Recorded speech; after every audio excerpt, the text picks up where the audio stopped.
Сәлеметсіздер ме? Сіздермен бірге қысқа нұсқа каналы. Бүгін мен сіздерге 2019 жылы жарық көрген, қорқыныш жанрында түсірілген 5 шынайы деп аталатын фильм туралы айтып беремін. Роуз Миллер өте талантты жас дизайнер. Бастығы Гюнтердің көңілінен шығу үшін ол тынымсыз жұмыс жасайды. Көбіне әріптестері оның үстінен күліп мазақ етеді, бірақ Роуз қаншалықты қиын болғанына қарамастан атақты дизайнер болу арманынан бас тартпайды. Бір күні жұмыстағы сымбатты жігіттердің бірі фотограф болып жұмыс жасайтын Брэд оны корпоративтік кешке шақырады. Кеште жігіт қыздың көңілінен шығуға тырысып жүреді. Бірақ Роуз екі қыздың әңгімесінен жігіттің өз қалауымен емес, Роуздың өгей әпкесінің сұранысымен оны кешке шақырғанын естіп қояды. Челси Роуздтан кешірім сұрап, оған жақсылық жасағысы келгенін түсіндірмек болады, бірақ Роуз оны тыңдамай кештен кетіп қалады. Ол мопедіне мініп жүре берген сәтте бірнеше секундтан кейін өте қорқынышты жол апатына түседі. Бұл апат оның өмірін құрдымға кетіреді. Бір аптадан соң ол ауруханада есін жияды. Ештеңені білмейтін қыз есін жиып аузын ашпақшы болады, бірақ оның беті түгелдей таңғышпен қапталған еді. Осы уақыт бойы оның қасынан бір сәтке де жылжымаған Челси дәрігерді шақырады. Дәрігер оған апаттың өте ауыр болғанын, осының арқасында сүйектерінің қатты зардап шеккенін және де денесінің біраз бөлігінде шырам қалғанын түсіндіреді. Роуз дәрігерден айна сұрайды. Апаттан кейінгі түрін көрген ол қатты қорқып кетеді. Ол өзі ұзақ уақыттан бері жұмыс жасап келген арманның соңына жеткенін түсінеді. Енді ол ешкім онымен жұмыс жасағысы келмейтін құбыжыққа айналған болатын. Роуз ауруханадан шығып, өзін кінәлі сезінетін Челсидің үйіне көшіп келеді. Қыз жағдайға көнігіп өмір сүруге тырысады, оған тіпті тамақ жеуде қиындыққа соғатын. Келесі күні Роуз Берроуз университетінен хабарлама алады. Олар қызды өте ауыр жағдайдағы науқастарға дамыған технологиялар арқылы көмектесетін емдеу орталықтарын көруге шақырады. Келесі күні-ақ Роуз Челсиді ертіп емдеу орталығына барады. Роузды тексеріп болған соң дәрігер оның дәл қазір зерттеліп жатқан жасушалармен емдеу экспериментіне сай келетінін айтады. Роуз бұл нәрсенің өте қауіпті екенін білсе де жоғалтатын ештеңесі жоқ болғандықтан экспериментке келіседі. Жақын арада дәрігер Уильямның қаралуымен процедуралар басталады. Операция өте сәтті жүзеге асып, Роуздың түрі қалыпқа келеді. Тіпті ол бұрынғыдан да әдемі бола бастайды. Бір сәтте Роуздың көңіл күйі аяқ астынан өзгеріп бассейнге келеді. Ол жерде қыз Доминик есімді жігітті кездестіріп, оған жақындай түсіп, ерінен тістеп алып, өзі қорқып кетіп, қашып кетеді. Роуз дәрігердің қасында есін жиып, мұның барлығын түсте ойлайды. Сонымен қатар дәрігер де оған мұның барлығы наркоздың себебімен болғанын айтады. Дәрігер Уильям қызға үйіңе қайтып өмірден ләззат алуыңа болады дейді. Кетпестен алдын ол қызға үнемі қабылдауы керек болатын сұйықтықтар береді. Уильям бұлардың тез арада қалыпқа келуіне көмектесетін протеиндер екенін айтады. Әйтсе де Роуз өзін күшке толы керемет сезінетін еді. Нәтижелерге тіпті Челсидің өзі қатты таңғалып, өз сіңлісін операциядан кейін танымай қалады. Роуз тағы да өз жұмысына кірісіп, әдемі киімдердің дизайндарын сыза бастайды. Оның назарын есік қоңырауы бөледі. Есікті ашқан қыз гүлмен келіп тұрған Брэдті көреді. Брэд әдемі болып кеткен қызды көріп, аузы ашылып қалады. Жігіт қыздан болған жағдайлар үшін кешірім сұрап, тағы да кездесуге шақырғысы келеді, бірақ Роуз бұл жолы келісім бермейді.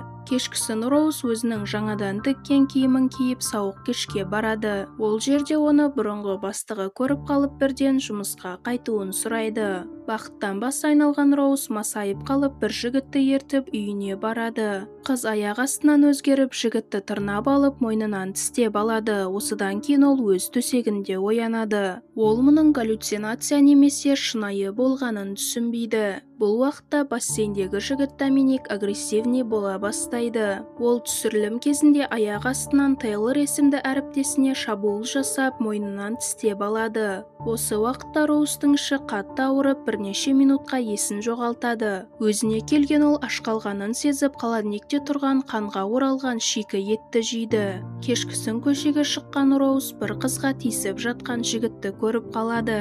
Ол жігітке барып өзін үйіне жеткізіп салуды сұрайды. сұрайды. Машинаға мінген сәттен ол жігітке шабуыл жасап, мойнынан тістеп алады. Таңертең өз төсегінде оянған ол қолындағы қанды байқайды. Осылайша Роуз мұның бәрі түсінде емес, шын өмірде болып жатқанын түсінеді. Қыз емдеу орталығына барып тағы да доктор Уильяммен кездеседі. Ол барлық жағдай туралы айтып беріп, өзінің қанға деген сезімталдығы туралы да айтады. Бірақ дәрігер оған барлығы дұрыс екенін, мұның барлығы оның стресстік жағдайына байланысты түстер мен галлюцинациялар арқылы болып жатқанына сендіреді. Бұл уақытта Доминик тістеп алған жігіт Тейлор ауруханада медбикеге шабуыл жасайды. Оны тыныштандырады, бірақ ол бірнеше адамды тістеп үлгереді. Бірнеше уақыттан кейін құтырғандардың саны арта бастайды. Дәрігерлер тез арада дабыл қағып құтырудың бақылаудан шығып сағат сайын көбейіп жатқанын хабарлайды. Бұл уақытта Роуз жұмысқа келіп Гюнтерға өзінің сызған суреттерін көрсетеді. Ол қыздың сызған суреттеріне таң қалып, оған сән апталығына қатысуды ұсынады. Бред тағы да қыздың қасына келіп оны кездесуге шақырады. Роуз бұл жолы келіседі. Олар кафеде отқан сәтте Роуздың тағы да қанға деген сезімталдығы басталады. Қыз тез арада әжетханаға барып өзінің аузынан шығайын деп тұрған бір түрлі жаратылысты байқайды. Олар кеткелі жатқанда ол жерге құтырған бір адам келіп адамдарға шабуыл жасайды. Бред қызды қорғамақшы болып әлгі адамды ұрып өлтіріп тастайды. Кешкісін Роуздың ауруы тағы да басталады, және де ол бір сәтте құбыжыққа айналып өзіне көмектеспекші болған адамды өлтіреді. Бірақ тағы да таңда ол ештеңе болмағандай оянады. Ол дәрігерге хабарласуға тырысады, және де осы сәтте ол ауруханада берген протеиндердің шын мәнінде қан екенін біледі. Роуз жұмысқа келіп бастығына өзінің тіккен көйлектерін көрсетеді. Бастығы оның жұмысын өте жоғары бағалап, Роуз бен Челсидің сән апталығының жабылуына қатысатынын айтады.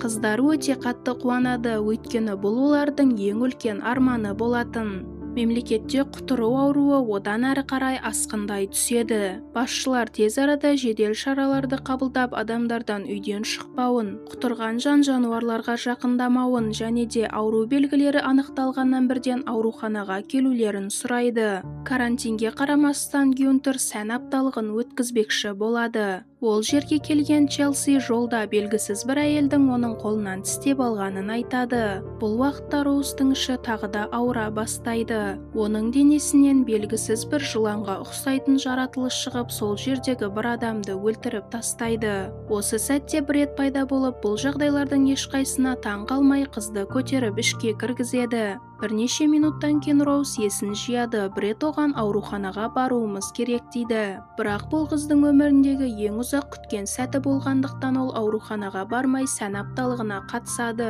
Барлығы жақсы өтіп жатады, бірақ бір сәтте сахнаға Челси шығып Гюнтерге шабуыл жасайды. Полиция қызметкерлері құтырған қызды көріп оны атып өлтіреді. Бред шокта тұрған Роузды алып емдеу орталығына алып барады. Ол жерде оларды Уильям күтіп алады. Қыз барлық жағдайға өзін кінәлайды. Сұлулықтың ізінен қуалаған ол өзінің әпкесінің өліміне себепші болады. Уильям оны тыныштандырып, көп адамның өмірін құтқара алатынын және де барлық сұрақтарға жауапты қызыл бөлмеден таба алатынын айтады. Бірақ жұп қызыл бөлмеге кірген сәтте ол олардың сыртынан құлыптап тастайды. Осыдан кейін дәрігер Бредтің барлық жағдайды білгенін және де қызды аңду үшін жалданғанын айтады. Қыз тағы да өзінің алданғанына сенеді, бірақ Бред оған оны қорғау үшін ғана осы нәрсеге келіскенін айтады. Осы сәтте Уильям Бредтің үстіне қан құйып жібереді. Осының кесірінен Роуздың ішіндегі паразит жандана бастайды. Сөйтсе, бұл бөлменің ішінде ракпен ауырып, осы экспериментке бірінші болып келіскендердің бірі және де толықтай құбыжыққа айналып кеткен Уильямның әйелі де бар екен. Роуз өзінің ішіндегі паразитті басқара алмай, ақыр соңында паразит Бредті өлтіреді. Қатты ашуға мінген Роуз Бредтің пышағын алып, Уильямның әйелін өлтіреді. Содан кейін ол өзінің де осы әйел сияқты болатынын және де бүкіл адамзатқа қауіп төндіретінін біліп, өзін де өлтіріп тастайды. Біраз уақыттардан кейін Уильям обед дайындау барысында жаңалықтардан құтырудың толықтай тоқтатылғанын тыңдап тұрады. Дәрігер қолына патносты көтеріп бөлмеге алып барады. Ол жерде Роуз ұйқысынан оянады. Сөйтсе, Роуз эксперименттердің нәтижесінде мәңгілік өмірге душар болған екен. Осымен фильм аяқталады. Достар, егер сіздерге қорқыныш жанрындағы фильмдер ұнайтын болса, комментарийға жазыңыздар. Және де әдеттегідей фильмді 1-ден 10-ға дейін бағалап кетіңіздер. Сонымен қатар осындай видеолардың көбеюіне үлес қосу үшін осы видеоға лайк басып, каналға тіркеліп, бізге қолдау білдіріп кетуді ұмытпаңыздар. Келесі видеоларда кездескенше аман сау болыңыздар.